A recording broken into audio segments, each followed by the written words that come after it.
Now, when I was first asked to be a part of TEDx Talks, I was immediately honored, and I replied, "Thank you very much. I would love to be a part of your event. Please send me details. Thank you so much. Sincerely, Lepage." And I pushed send. And the nanosecond that my finger released from the send button,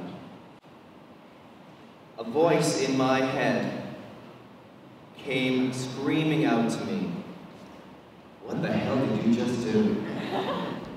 Why would you put yourself in a situation where you could fall flat on your face? Why would you put yourself in a situation where you could forget everything you wanted to talk about?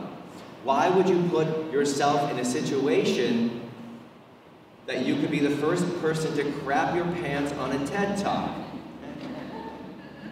My nephew told me it could be much worse than, crapping yourself on TED Talks. He said you could do a number 5. I didn't ask what that was. Apparently it's 2 number 2s and 1 number 1, but he's 10, so that's not going to happen tonight. Because I'm fighting, and we all fight, fears. And that's what tonight's talk is about. For me to tell you to fight your fears it's not an easy thing to do, as we all know. Now for me to stand here and talk to you takes a lot of what I didn't used to have, which was courage. I could sing to you for 3 hours because I sing for a living, that's what I do. But speaking to you is completely different. Somebody else has written the words. But speaking from your heart sometimes takes a lot of courage and a lot of nerve, and I'm working to be better. And I'm working to better myself, and I'm working to evolve. And that's what hopefully this talk is going to be about. Because the best way for me to tell you who I am today and what I believe in is to tell you who I am not. Who I am no longer. I am no longer a 10-year-old boy who was repeatedly abused by a trusted relative. I am no longer an adolescent afraid of everything. Afraid of school, afraid of my classmates, afraid of sports, afraid to live. The only thing that kept me going from the earliest age I can remember is music. We all have creativity in us. We all have things that we need to express. People do it in many different ways. Poetry, music, acting, sketching, watercolors, you name it. We all have creativity in us, and it's important for us to nurture that. Now, when I started to try and live my dreams, the only thing I ever wanted to be, I started to sing professionally at the age of 12 because music made me feel safe, because I was in control. It was the only thing I was in control of because it was coming from me. The only thing I wanted to be at age 12 was Cher. That's right. If I could turn back time, Do You Believe in Love? Gypsies, Tramps, and Thieves. Of course, if you lived in my house, we had a really bad reception. So for years, we were singing Gypsies, Chimpanzees. And we thought we were cool. We had it down. So from the age of 12, I started singing, and singing was my safe space. Which is kind of funny because a lot of people will come up to me and say, "How can you go on stage and sing? I can't even step on a stage." Everybody's different. I feel most comfortable on a stage. I feel much more uncomfortable in a crowd, because then I have to make conversation. That makes me feel awkward, and I'm sure we've all been there. It's like you spend your life sitting at the bad wedding table trying to make small talk that you really don't care about. And when I'm on stage, that's when I'm in control, and we all feel most secure with ourselves if we are in control. Or at least we have the illusion that we're in control. Now, I worked very hard on my music career, and I worked very hard to get to some place that I thought was going to be something I could consider successful. So I came from a very small town. I grew up on a farm. And being an out gay teen was not going to cut it. In Templeton, Massachusetts, we had a regional high school of I don't know how many towns. I'm telling you this because I want you to know how small the town was.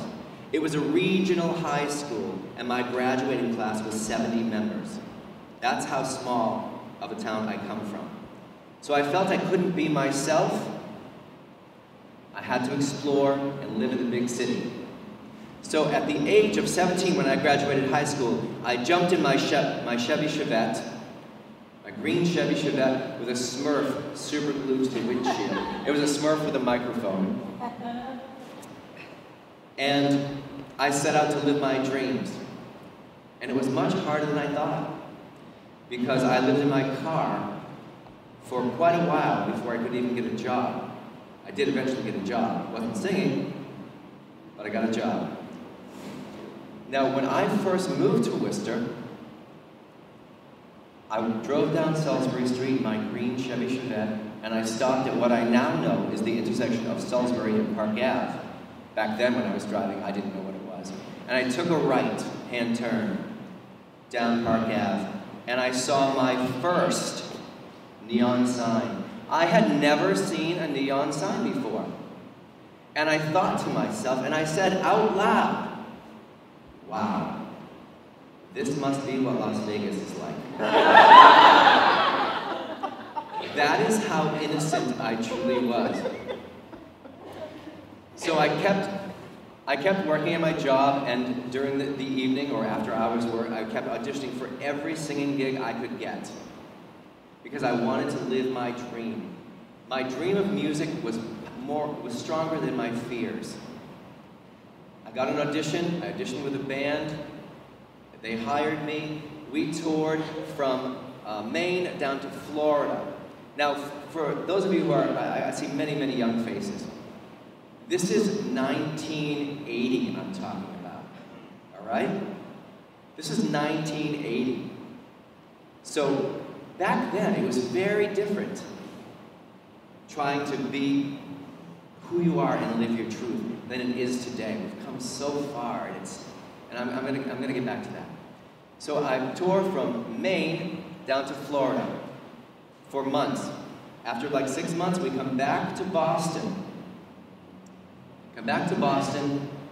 And I find out that my band and I were nominated for Entertainer of the Year in Boston, which is a huge deal from a kid who was living in his car just a few years earlier. I thought my dreams were coming true. I can't even express to you what it feels like to have some of your dreams within reach. And from that nomination, I got asked to audition for a man who created one of the biggest boy bands in the world. It was a band called New Kids on the Block. Have you guys heard of that? I know some of you are so young. You know, Google it. But you won't see my picture. Because I got up on that stage, it was just like you picture. I was in a huge auditorium in Boston, and it's like a cattle call. There's a line of like 20 people that are going to audition. The auditorium is completely empty. In the 7th row center, there's 5 men who are sitting there literally judging every move and every sound you make. And I wasn't afraid at all. I was so excited because this was my dream within reach. And I sang my ass off. And I did the best job I could possibly do. And I felt very confident in my performance. And I stood there, and it was complete silence. And then one of the gentlemen, I couldn't tell who it was, because there's a spotlight in your eyes. When there's a spotlight in your eyes, you can't see past the spotlight. All I heard was, "You're good, kid. You're really good, but you're just too gay." Yeah. That was my dream. From there, I drove home, and I don't know what happened. I really can't tell you what happened that broke me. And that started my battle with panic attacks, depression, anxiety for 25 years. I didn't sing. At some points I didn't want to leave the house. Because your dream was dead. And 25 years is a long time to go without living your dream or trying to achieve your dream. In that time, through many good therapists, finding the right medication, doing a lot of soul searching, after 25 years, I finally broke free. The interesting thing about creativity and how creativity can nurture you is during that 25-year span, I didn't sing, but the creativity had to come out. Whether you like it or not, it has to come out. And for me, it came out in a very different way, a way I never even knew I wanted. In that time frame, I had 6 children's books published. A children's book series called Strange Gifts. Sold very well, not well enough to me retire, obviously, but I bought some groceries. And from the work I did with therapy, and again, I can't stress enough, I can only tell you my story. This is only my story. But what happened to me hopefully can help somebody else who might be in need. With the right medication, the right therapy, and the idea that you are overwhelmed in every second of the day was shattered for me when I realized I needed to get out of my own head. When you're in that space, when you're depressed, when you have panic attacks, when you have anxiety, for me, I learned I had to get out of my own head. I was doing this to myself without knowing what even triggered it on a daily basis. I mean, I can tell you one time I was driving down 290 and I had to pull over on 290 and get out of the car because I thought I was having a heart attack. It wasn't a heart attack, even though the ambulance came and they did the EKG. It was a panic attack. That's how bad panic attacks can be. So breaking free from that was truly a godsend. After 25 years, I decided to get back into music because that's where my heart was.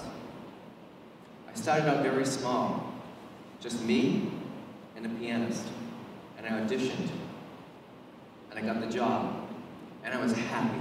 I was so happy. And from there, time went on. My pianist and I turned into a trio, and then a 5-piece band, and then a 6-piece, 7-piece, 8-piece, and it grew and grew. I now have a band called Lepage in the Manhattans, and we travel all over. One of my favorite things to do is to play for charity events, because I think that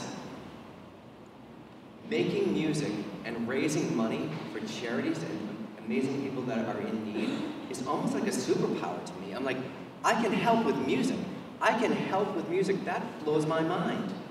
I never thought that kid who was afraid to even leave his house would be able to help somebody with music. So I'm back on my feet now, and you know what? That's not enough. I wanted to do more. I didn't know what to do, but I knew I wanted to do more.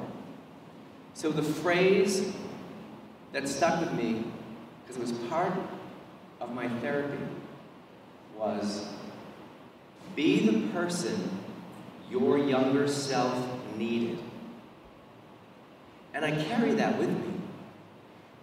Just think about that for a second. Be the person your younger self needed. And I knew exactly what I had to do. I reached out to Charter Communications, Charter TV3, and I said, I would like to start New England's first LGBTQ television show. And they said, we're behind you 100%. Tell us what we can do. I said, well, we need to pay for it, we need sponsors. I said, I just put a thing on Facebook. hey guys, I'm thinking about starting an LGBTQ television show for people in need. Does anyone want to help me? I had like 30 people at my first meeting. But we've been able to create a show called New England Pride TV.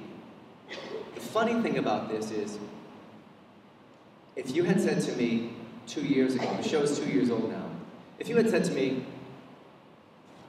that show would never fly. What do you mean there isn't one? Of course there's one, there has to be one. I couldn't believe there wasn't one. In 2016, 2017, I couldn't believe there wasn't one.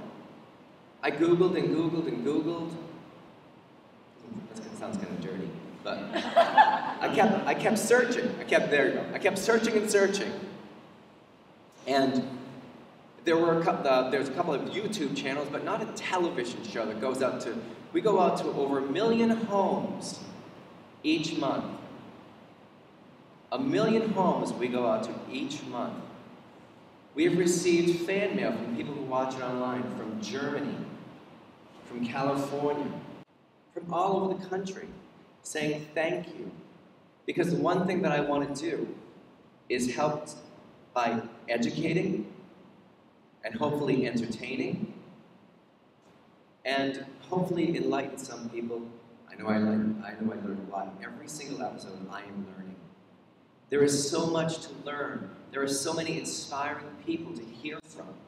And it's kind of what TEDx Talk does. I mean, you hope to hear some stories that might resonate with you. And that's what we do at New England Pride TV. I met a 65-year-old woman who at 65 transitioned to a woman from a man. She was a mother, she was a father, she was a grandfather.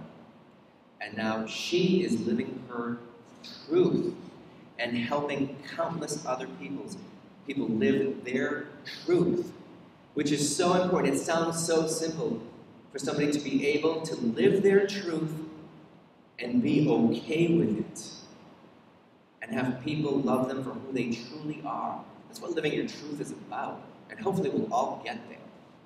I'm perfectly comfortable with who I am at this point in my life. I'm 57 years old. I've been married to a wonderful man for 34 years. I call him Gandhi in a good suit. Because if you can put up with me for 34 years, you're friggin' Gandhi, baby. Right? I've also met people like Joe DiMauro, who has suffered also with anorexia and crippling depression, who has broken free and created a charitable organization to help people with depression called Stay Fearless. He's 21 years old. At 21, all I want to do was be Cher. This guy's got his own charitable foundation. I met a wonderful, wonderful woman whose name is Amy T. She's a comedian who suffers from bipolar disorder. She has started a charity with using comedy to heal. I'm meeting some incredible people. I'm meeting a young girl who was 17 years old from Holden, Massachusetts. Her name is Kelsey Marie. She has done so much in her school for acceptance that she won the Lady Gaga scholarship called Born This Way. Right? That blows my mind. And I get to introduce these incredible individuals to you through New England Pride TV, which is years overdue. And I'm so proud to be a part of it. And please, if you get a chance, go on Facebook, look up New England Pride TV, give us a shout out, tell us something you might like to see on the show. Or you might know somebody who might be an inspiring story for people to hear. We all need that inspiration. And so in closing, I'd just like to say, please remember to be the person your younger self needed. You might be helping someone in need. Thank you.